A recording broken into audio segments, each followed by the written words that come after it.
Ang mabuting balita ng Panginoon ayon kay San Marcos, chapter 7, verse 1 to 13. Noong panahong iyon, may mga Pariseo at ilang iskribang galing sa Jerusalem na lumapit kay Jesus.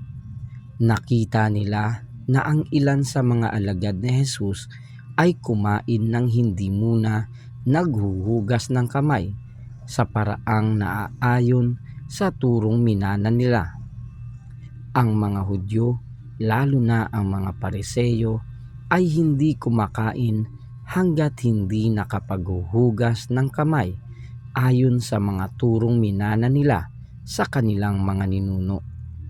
Hindi rin sila kumakain ng anumang galing sa palengke nang hindi muna ito hinuhugasan. At marami pang ibang minanang turo ang kanilang sinusunod, tulad ng tanging paraan ng paghuhugas ng inuman, ng mga saro, ng mga sisidlang tanso at mga higaan. Kaya tinanong si Jesus ng mga Pariseo at mga eskriba, "Bakit hindi sumusunod ang mga alagad mo sa mga turo ng ating mga ninuno? Kumain sila ng hindi man lamang naghugas ng kamay ayon sa paraang iniutos." Sinagot sila ni Jesus, "Tama ang hula ni Isaías tungkol sa inyo.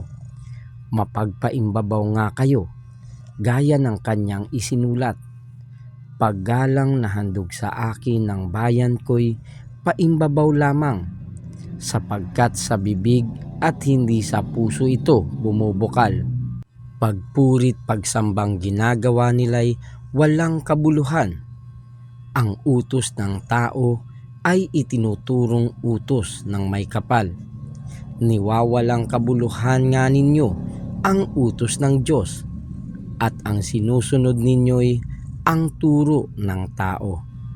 Sinabi pa ni Jesus, "Kay husay ng paraan ninyo sa pagpapawalang bisa sa utos ng Diyos. Masunod lamang ninyo ang mga turong minana ninyo. Tulad nito, iniutos ni Moises, igalang mo ang iyong ama't ina, at ang magsalita ng masama sa kanyang ama o ina ay dapat mamatay. Ngunit itinuturo ninyo, kapag sinabi ng isang tao sa kanyang ama o ina, ang anumang maitutulong ko sa inyo ay kurban. Alalaong bagay, inihahain ko ito sa Diyos. Hindi na ninyo siya pinahihintulutang tumulong sa kanyang ama o ina.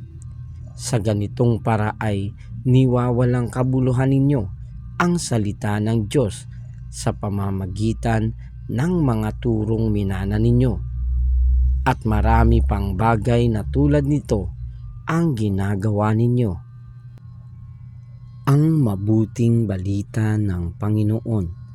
Pinupuri ka namin, Panginoong Hesukristo.